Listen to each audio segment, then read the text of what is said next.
Hello. It's Ren. I don't really know how to start this letter. What is going down, world? Welcome to the 40-year-old FUQ Boys podcast. I go by the name Black Pegasus. And it's your boy, Don Wannabe, back in the house once again. All right, you guys. So we're going down the journey of what is REN and music from REN. And this was the most recent one on my radar. This is Dear God. And I have no clue where we're going to go, especially because, you haven't heard it yet. This week he dropped a song called Masochist. Have not heard it. So I'm sure I'm waiting these are for the first time reaction. extreme polar opposites here. For some reason, I just got a vision of him doing like a version of Dear Mama, but it's to God. I have no clue. I have no clue where we're going. Ren is always on some other stuff. Other stuff in a good way. Like he does so many different things artistically. So I have no clue, but it sounds like he's writing a little letter to God here at the beginning. So yeah, I guess he believes in God. Should we cancel him? Because heathens. He shouldn't. Should he believe in God? I mean, damn. You know, in Why this not, day and age, bro? Why in this not? day and age, just give him the C. It depends on which God we're talking about. Are we talking about Moloch? Oh, here we go. You know what I mean? Because then it's legit. That's tis the season. Don MAGA is back, apparently. All right, you guys, let's get this started. Don't forget to like, share, and comment on all the content. But if you rock with the vibe, subscribe. 40-year-old boys are back in town. 40. The boys are back in town. 40-year-old boys are back in town. The boys are back in town. 40-year-old FUQ Boys podcast. Malt liquor for your ears. 40. All right, y'all, get the logo down, pull the video up. I almost said don't support the original content. Don't forget to support the original content. Got a bunch of original music videos and music on the channel. I just did this a remix, a rap remix of Rich Men, North of Richmond. Check it out. Let me know what you think. And we got we got original content like interviews too. An interview with Ren, Stevie Stone, Tech9, bunch of stuff. Support the original stuff on the channel so we can continue to produce it. And let's get it popping, man. Ren's new album, Sick Boy, drops October 12th. You can pre-order it. I'll try to make sure to leave the links in the description. And let's rock, man. So this is a little bit of a throwback. I don't know if it's an oldie but goodie. I'll reserve that judgment to watch it 3 years ago. 3 years ago. So that's crazy. The high Ren joint's at 18 million views. That's wild. That's awesome. And it's like that slow grind where it just keeps building. I'm like, that's so cool. Because, anyways, let's get into this. So this is Dear God by Ren. I'm so curious on where he goes. Let's see. Hello. It's Ren. I don't really know how to start this letter. Fuck it.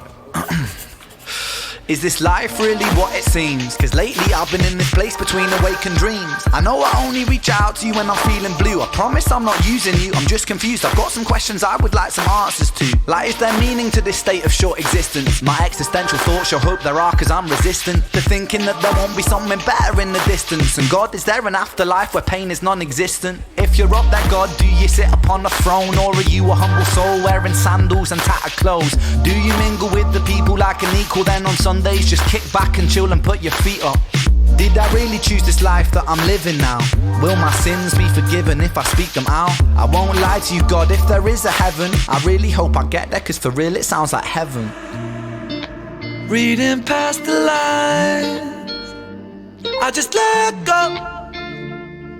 Searching for profits, my faith it is paper thin. So many questions in my mind, they replay like an echo. They never stop, my Messiah is porcelain. Dear God, why do people kill? I like that hook. Yeah, I mean, I don't know where this song is going, so I'm just like, I like the hook, I like the lyrics, because I think it's all questions we all ask about God. But when he said, you're porcelain, my God is porcelain, well, what am I missing there? My Messiah is porcelain. Yeah, it's just like, to me, I take it as like it's this, you know, like porcelain, like kind of idol that's just easily breakable. Because he said that my faith is paper thin. Yeah. So, you know, to me, I just take it as like, hey, it's like I want to believe, but this Messiah is paper thin. It's just like this porcelain, like shiny, fragile object. Well, I could see that with the demeanor of the music video, because they're doing like the whole old school like white Jesus theme going on. Like that's kind of what I grew up seeing more so. And then as you have more conversations, people talk about like where Jesus was from, how would he actually look, like, you know, different things like that. But I think it's interesting, man. But all of us have these questions, you know. Yeah, everybody does. And I think that for me, you know, personally, I identify with this a lot because I always felt a little bit left out to a degree, because like some people just like are so like seem to be so strong in their faith, or they get so much like power from their religion and their belief. And I just never had that experience in church. I never had that experience of feeling like, you know, I don't want to say never. That's not exactly true. When I was younger, I was like all into it. You know, I got, you know, baptized and all that stuff. And so, you know, I was like a believer, but then as I got older and started to question things, like I would look at the people in church around me and I'm like, none of these people seem happy. And I got into several like arguments with different like preachers when I was like super young, just asking them about like dinosaurs and things of that nature, you know, and like, cause they said that the earth was only 6,000 years old. So then I'm like, well, wait a minute, what about dinosaurs? And this dude told me, oh, they're put here to test your faith. So just like little things like that. And I'm like, dude, you're a idiot, bro. Like, and like going to church and just having like, that is a pretty bad answer. Yes. And I'm like, bro, come on. Like, you know, you just lose respect for adults when they can't have a genuine conversation. And I remember certain people, like these certain women in Bible studies that were just so mean, like some of the old ladies in Bible study that were just like mean. And I'm like, isn't this you know, supposed to be about love, and like this should be fun. I mean, I'm a believer, bro. Everyone knows that on the channel. You're a believer? But I got kicked out of church in front of the whole church. Bro, my mom. And it could have been racially charged. I don't know. I'm not one of those. Oh, for reals? Yeah, we were in the Southern Baptist Church, and we were being bad in the sense of me, my brother, and our friend were like talking amongst each other while the sermon was going on.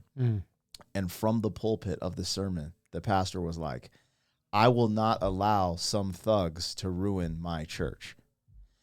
I don't really take it like racially, but as I go back and think of my age and stuff, I'm just like, did it have to be put like that? It was just weird. That is weird. That is super weird to call you thugs. And we were in a church where it wasn't like we were the only, you know, like it was just bro, weird. My mom used to drag me to church until I was like, I think it was probably like 11 or 12 when she finally gave up on it, because she would drag me there. And I just remember like falling asleep all the time in church. Me too. And then I just started snoring, and she was just so embarrassed. She's like, you know what? You don't have to come anymore. I am so embarrassed by you, because I was just like sawing logs in the back. Yeah, it's interesting, but my faith and belief has saved the day in moments. And what's crazy is like, even through all the stuff, because what I realized too is that humans are going to be humans, and that's a human thing that happened that day. Regardless, it might not have been racially charged. It might have just been like, hey, you know what I mean? Like if these kids' mom will not correct them, I will type of thing. You know what I mean? Because there does need to be, you know, obedient structure, a lot of different things. But what I will say is that, you know, my faith has been more helpful in my life than hurtful. And yeah, like there is a separation point. It's like how I always have to separate the government from the concept of America, we the people, separate God and spirituality from the religion and the people following these, you know. It's just interesting. Humans are going to be humans. But I like where he's going with this. We'll see if it takes a sudden turn. Like, we all have these questions. We all have a journey in this life, whether it's experience with God, you know, or whatever. But we all have an experience, and we all question this. Everything he's saying, we all at some point are like, yo, what is happening? My mind, they replay like an echo. They never stop, my Messiah is porcelain. Dear God, why do people kill each other in your name? Is it really what you want, or have we lost our way?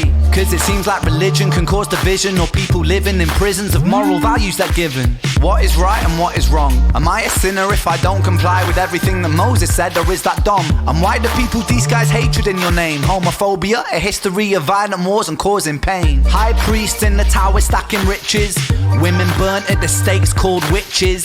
In the name of God, Allah, Zeus, Jesus, people claiming lives justified by your allegiance. I think it's more complex than good versus evil. I think that there's both darkness and light inside people. Through different eyes, a man called a terrorist could be a freedom fighter if he's fighting for the side you're with. Reading past the lines, I just let go. Searching for profits, my faith it is paper thin. So many questions in my mind, they replay like an echo. They never stop, my Messiah is porcelain. So it Yeah, I mean, he kind of distilled all my questions like that. That's like those exact questions. We were just talking about a lot of that. Yeah, and those are like some of the exact questions that I asked myself. Like, what is, why do people kill in your name? Why do they have, why do the, popes and all these people have so much money? Why are they balling low key? Yeah, I mean, this is my thing with religion versus God or spirituality. It's like, religion has always been kind of sus in that sense, where it's like trying to weed out. That's why I made that separation earlier too, because he says, does the dark and light live within us all? And absolutely. And this is the conversation of God and the devil. It's the same. It's like these different dualities that are going on. And, this is where what tests my faith a lot, because I do go down this rabbit hole. I'm like, what is wrong and what is right? Because it is true, because it's perception, right? It's like a lot of it can be perception, like in the sense of like, even how he said the terrorist example. Mm-hmm. There's great examples where it's like, it's exactly true, right? Because that's a martyr. This is my holy land. This is my holy land. Yeah, I died. Like I'm a hero in my culture because I died for our religion. Yeah, and vice versa. Me and you had a conversation off camera that we can't even really totally have in depth on YouTube. So I say that so you keep it in mind, so we don't go on some crazy rant. But there are some things that are in biblical scriptures that I think people have written down for the test of time. I think man have gone through certain things, and you were actually elaborating on this, where it's like, hey, there's certain fundamentals that can help us that are in biblical scriptures, and that's why you always see it, if it's in the Torah, the Quran, the Bible. There's these certain fundamental principles that if you kind of abide by, for the most part, man gets along without, we're always going to have chaos. That's what's interesting too, the creatures we are. Mm-hmm. It's just like what that's a part of these questions. So look. Yeah, I mean, I was always like, especially when we first met, I was very anti-religion, right? And one of the things that I would use to discount religion is I would like bring up the example, like, hey, the story of Christ is essentially the story of, Osiris being resurrected. Like, this is just a story that's been around, that's been repeated. Like, everybody's like, oh, Christ is risen. Okay, well, that's a story that's older, that's been around for thousands of years before. Yeah. So that was my proof that like this is BS, right? But going back and looking at it, I'm like, okay, maybe what this is just the distilled wisdom of thousands of years of them trying, when I say them, of people, seeing how society goes through cycles, and they are trying to use this as a message of how to live in a certain way. It's the best, principles or the best technology that they've come so far to create a stable society. Not everybody agrees, but it's been around for 2,000 years, right? And it led to the stability that we see in some ways versus like complete chaos. So there's something in there that's a universal truth, that's wisdom, that's generational wisdom, right? You're not always going to get it right. But even when they say things like don't eat shellfish, it's a sin. Well, why is that? Because it can get you sick. You can die from it. When they say don't eat pork, it's a dirty, unclean animal. Dude, you have to cure it. Or it you'll has get trichinosis, so it can tapeworms. literally kill you. So when you start looking at these things, you start to realize this is wisdom that they were trying to pass on. This is where I've come to more recently. And then the last thing is like, when I see some of the things that are going around in the world today, I don't know how to classify it as other than evil. It feels like there are evil people trying to dictate the direction of society and try to take control over it. And when I see evil on that level, it makes me believe more firmly that there's an opposite force of good in the world. And what do you call that good? Without rule, there's chaos. And the one thing, I noticed that we question religion, and it's easy to say all the bad things, from the priests being a little touchy with kids and corruption within, the Vatican, and corruption here, corruption there, in these systems. It's interesting how people will just go ham on that. But one of the things you even were talking about, we don't talk about the good that religion has done. Like, and religion was a part of building societies, and even to where we're at, like even America, a Christian nation, right? Now, he was saying how it disguised these people with hoods. But it's really interesting about the whole civil rights, and I don't understand why we get in these positions. And this is not a tag at REN, but there's always these moments where we look at, let's say, the Klan or these people, and it's rarely to see all the people intertwined who fought for civil rights and who fought against segregation. And it's so weird that it's always like pegged as this. Also, what are the good things that religion have done? You go to a church, all these people are singing, uplifting. The missionaries who literally die going to other places just trying to spread the good word and help people with malaria and do all these things. So it's like finding this balance. Mother Teresa was an amazing woman. Like, there's so many good, it's just human nature to go back and forth, And so religion is cultural glue. So how do you get, being that we are tribal people, right? We have an inclination, you're black, I'm white, we're different tribes, all these different things. So what religion has done throughout history is provided glue so that a person from a different culture, a different tribe, maybe even a different country, we can now unite under a shared belief. So we can look at each other and say, okay, we may be from different countries, we may even speak different languages, but we have a shared belief system that unites us and brings us together. So as much as I used to, hate on religion and be like, oh, organized religion is the greatest, travesty of humanity, now I'm seeing religion break down in real time in our society. And I'm seeing that people are trying to fill the void, and they're filling it with ideologies that are half-baked.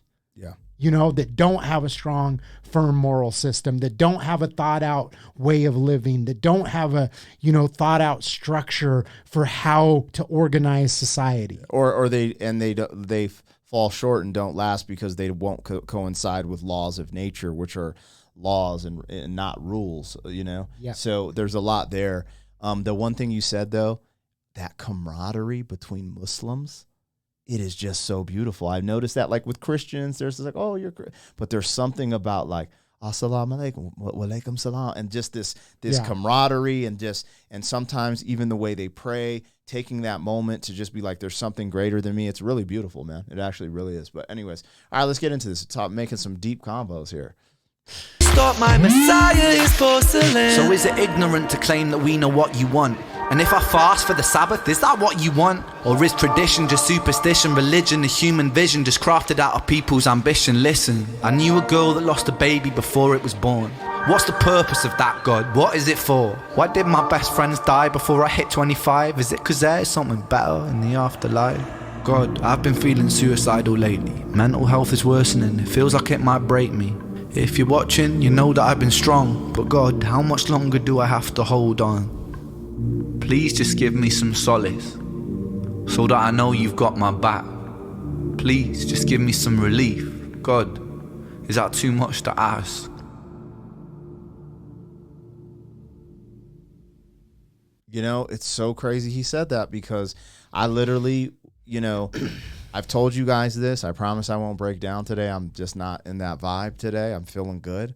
But me and my wife had 2 stillborns, and my first stillborn, little baby boy, Huey, was 6.5 months, and the little girl Indigo was right about 6 months. She had to be induced into labor. You know, you see the little bodies. They were supposed to, their potential.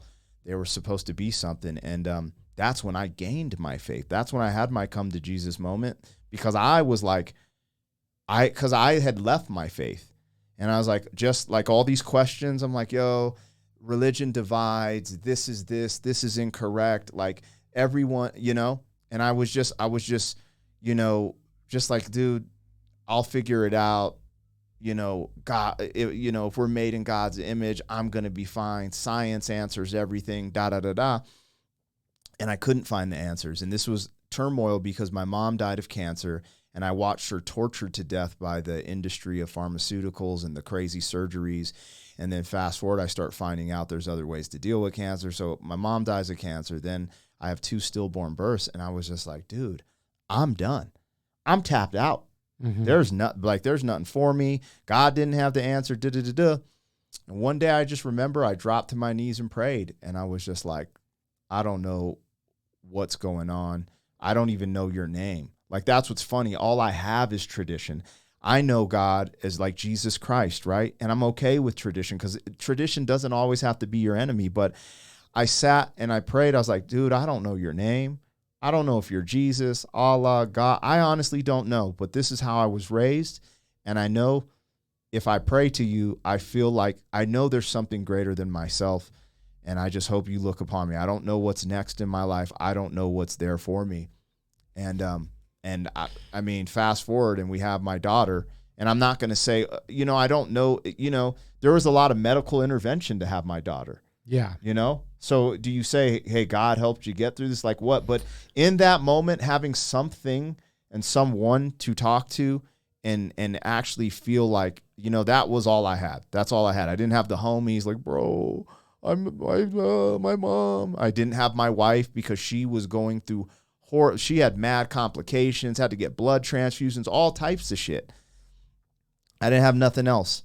And, you know, I ended up, you know, a year later we had our daughter, and it was amazing. And that was what sealed the deal.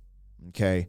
It wasn't praying, you know, all this medical intervention. I'm like, yo, science is the reason my daughter's here. Technology, you know, these blood thinners, all these things. That's why my daughter's here.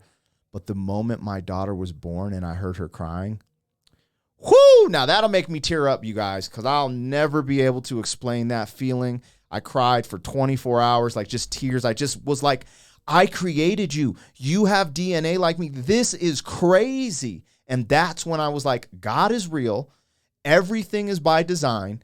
And, you know, I might call him by a certain name to build with, have camaraderie within a community. But I am one of these people who's like, I understand how it can divide, right? Mm-hmm. And because of the God in me being created in his own image, I know God is not divisive in that sense. So it's very hard to explain. But I'm okay with tradition. And, you know, sometimes there's a lot of beauty in tradition. There is. You know, people eating, like when you drinking tea and crumpets. It's like, bro, that's your tradition. Like, it doesn't have to be bad. Like, you know, so I don't know how to explain it, because I just realized that, look, I'm not a freaking science bro. I'm not some huge scholastic philosopher. But I do know I have common sense, and I know how to emotionally navigate through this life because of the experiences I've led. And it has led me to the water every time. And that's just all I can say. I don't know. I don't have all the answers, but I know in my heart of hearts, there's something bigger than myself. And I choose to utilize tradition because it helped my moral compass. And I choose to utilize that to help my daughter's moral compass. And when it's time to have that conversation of my daughter the other day, what does God look like, Dad? Because she was calling him a she. I was like, well, I don't know. I don't think he looks like anything, baby. I think it's, you know. I mean, it says that God is the Alpha and the Omega, the beginning and the end, right? It's the totality of creation, right? Sure. So that's where I've landed with the religion. To me, I mean, this might sound totally crazy, right? But you do an experience like ayahuasca or something or DMT or something like that, right? I haven't done ayahuasca, whatever, but I've done the other stuff. And I have this experience that is more real than what we are in right now, right? It feels more real. Yeah. It's in a strange way, it felt like, okay, this is reality. This is a dumbed down version of reality. We're here. Where I went is like way up here, right?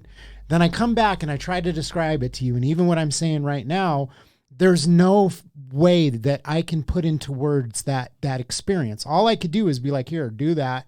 Then you'll understand what I'm talking about, right?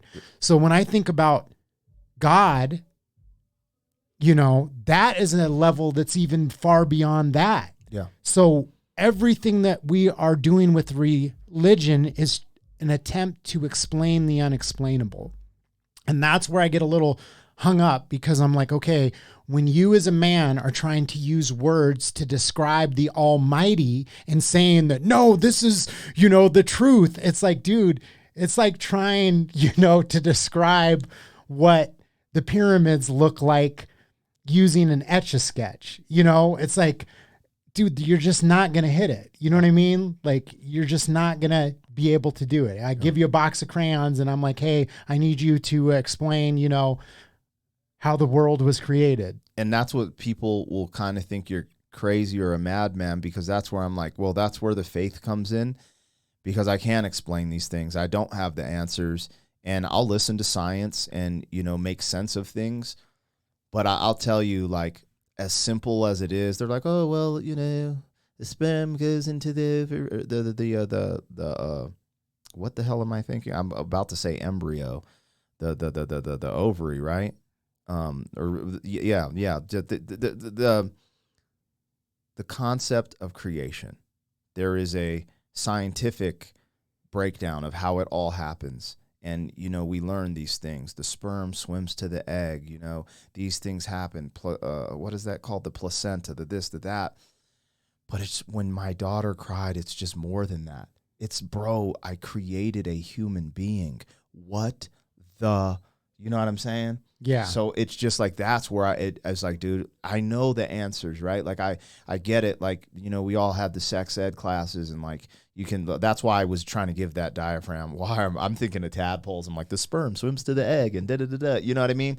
And it's an amazing process, a little thing in a sack, and it just keeps growing. Well, yeah, there's science, but then I feel like science is like devoid of magic or spirituality, whatever you want to call it. Like there's something that is beyond the scientific explanation that goes deeper, even to say something like the Big Bang. Like, you know, how could you call that anything other than a miracle? Yeah. Like, how is the Big Bang not a miracle? Well, no, what it is that you had an infinite point in space-time and it expanded into an infinite galaxy that we now live in, and that's just science. That's a fucking miracle. Like, you know what I mean? Like, to call it anything else.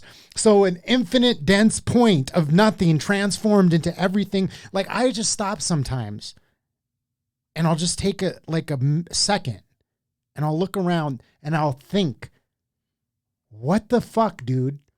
Like, I am talking to you. Bro. You're talking to me. We're having a fucking the dumbest conversation about spirituality that's ever existed. Like, how is that possible? Where did we come from? I don't know why. It's a miracle. I don't know why I always relate it to strawberries, but I just look at the little details of the strawberry, then the leaf, then I see how it grows, and then I'm like, okay, I can eat this. And then it does this. And, you know, like, there's stuff in... Hey. It's crazy. It's bro, crazy how it's all connected. Pull up Radicchio. What the hell is radicchio? I think it's radicchio. Spell that. All right, if we get cut off, you guys, I hope you enjoyed this, but sometimes when I type on the computer, things get cut off. But we're going to try this real quick. All right. Now, what is it called? It's called... radicchio? Yeah, I'm pretty sure.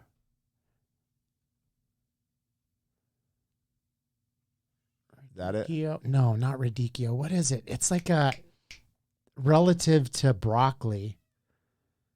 Oh, why am I drawing a blank right now? Because you're old like me. Yeah, it's so bad.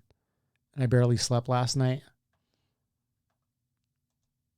Put in relative to broccoli. You just were talking about strawberries. So it just reminded me of like there's like an infinite spiral. Oh, yeah. That's contained. But that's what I'm saying. It shows up in in leaves, in flowers, in rocks. It's almost looks like the pineal gland too. Yeah, like and it just like goes down. Like there's an go- image that they have of it where it like zooms in and out, and it's all the same. And you're like, it's sacred this infinite geometry shit. Yeah, infinite. You know. Yeah. Like. All right, you guys got a better picture of us talking about it. Anyways, y'all know, y'all rocking with the 40s, man. Someone's gonna get triggered by this conversation, but whatever. Fertilize that egg, y'all. You know what I mean? Yeah. Create life, baby. And then you'll know what I'm Stop talking skeeting about. in your hand and Yeah, stop. find a lovely woman to start a family with. Take that sock off your crotch, man. Yeah. And skeet in the warm, and you will know what I'm talking about. All right, Yeah. you guys. Like, share, and comment on all the content. Stop going to Planned Parenthood. Sheesh. Have that baby. Yeah. Subscribe, y'all. We out of here. 40. Thank you for being some man. 40 years down the road, back again. FUQ.